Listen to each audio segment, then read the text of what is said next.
নমস্কাৰ ফ্ৰেণ্ডছ, বহুত বহুত স্বাগতম জনাইছোঁ আপোনালোকক আমাৰ ইউটিউব চেনেল প্ৰত্যামানলৈ। ফ্ৰেণ্ডছ, ইউটিউবৰ এটা নতুন আপডেট পালোঁ যে এতিয়াৰ পৰা ইউটিউবত মনিটাইজেশ্যন অন হ'বৰ কাৰণে আপোনাৰ 1000 ছাবস্ক্ৰাইবাৰটো লাগিব, কিন্তু ৱাটচ টাইমটো নহ'লেও হ'ব। এইটো এটা গুড নিউজ বুলি বহুত ইউটিউব চেনেলত যেনেকৈ মাই স্মাৰ্ট ছাপোৰ্ট, মনোজ দে এইবিলাকে নিউজটো দিছে। কিন্তু মোৰ মতে এইটো নিউজটো যদিও মানে গুড নিউজো হ'ব পাৰে, এইটো 1 জানুৱাৰী 2023 পৰা এপ্লিকেবল হ'ব বুলি কৈছে। কিন্তু যদি নতুন নিয়ম মতে এনেকুৱা হ'ব বুলি কৈছে যে আপুনি যদি শ্বৰ্টছ ভিডিঅ' বনায় বা লং ভিডিঅ'জ বনায়, তেতিয়াহ'লে আপোনালোকৰ এইটো ভিউজ হ'ব লাগিব লাষ্ট 3 মান্থছত, মানে লাষ্ট 90 ডেজত হ'ব লাগিব। কিমান জানেনে? শুনিলে আপুনি চক খাই যাব কিমান।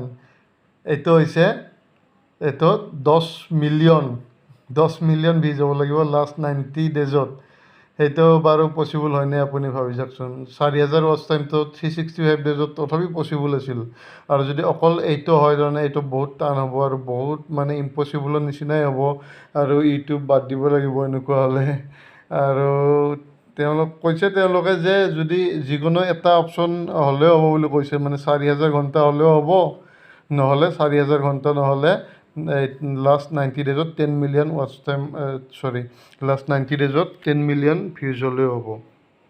মেইনলি তেওঁলোকে টিকটক, ইনষ্টাগ্ৰাম, ফেচবুক এইবিলাক টক্কৰ দিবৰ কাৰণে, মানে শ্বৰ্টছটো প্ৰমোট কৰিবৰ কাৰণে এনেকুৱা ছিষ্টেম কৰিছে বুলি মানে কৈছে। আৰু যদি অকল এইটোৱে থাকে, ৱাটচ টাইমটো যদি উঠাই দিয়ে, অকল মানে লাষ্ট 90 ডেজত যদি 10 মিলিয়ন ভিউজটো কমপ্লিট কৰিব লাগে, সেইটো অকল আমাৰ নিচিনা সৰু ক্ৰিয়েটৰ বুলিয়ে নহয়, বহুত ডাঙৰ ক্ৰিয়েটৰো অলপ প্ৰব্লেম আহিব বুলি মই ভাবোঁ। আৰু গতিকে আপোনালোকে এই বিষয়ত কি ভাবে, প্লিজ এটা কমেণ্ট কৰি জনাব। থেংক ইউ ফৰ ৱাচিং the video'. Bye bye, good night.